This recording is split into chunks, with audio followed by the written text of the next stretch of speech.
Прва зграда што вака ќе изградиме за брзо време И ќе биде за лица со социјално ранливите категории. Значи април мај некаде ќе биде готова. Да. А со ова зграда што ќе биде позади неа? Од 47 година е градена, како ние живееме тука?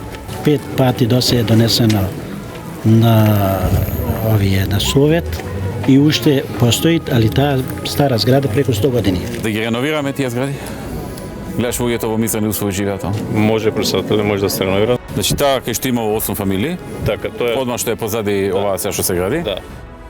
Втората таа со ветеринарно што е? Да, имаме една стара зграда, друга социјална. Значи. И таа е за реновирање, така? Да, дел од ними да видиме кој што на граѓаните му е потребно, можеме тоа да направиме. За колку време би може тоа да направиш? За 10 дена можам да отпочнем со реновирање. За 10 дена јави ми. Говорете. Да знам докаде работите. Прво тениско ова тука? Прво тениско, да. Така.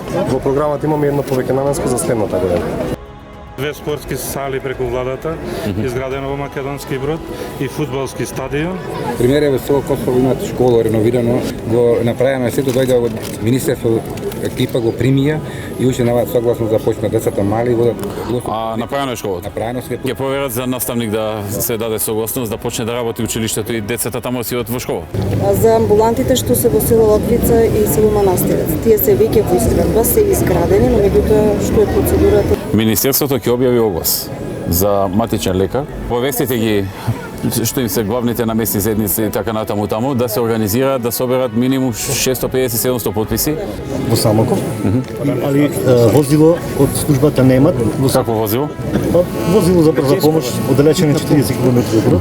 Сега да не идат од возило па да земе болен, треба да си има тука некоја приправност. Тука имаат 6-7 амбулантски возила, бараат ако може едно амбулантско возило што ќе биде таму стационирано во Самоков. Денеска ќе ги известиме, ќе направам напор да го реализираме тоа. Ќе најдеме некое возило во друго место, кое што таму ќе го стационираме. Океј. Со одлука на Совет правиме проект за нов водовод по природен пат од планината Песек. Тој водовод ќе не биде алтернативен водовод и за Македонски Брод и најкасно до наредната година ќе се имаат свој водовод, нема да плаќаат ни електрична енергија, нити проблеми со пукање на цревата. Па ќе работате за тоа, за ова? Не само за ова и за Македонски Брод.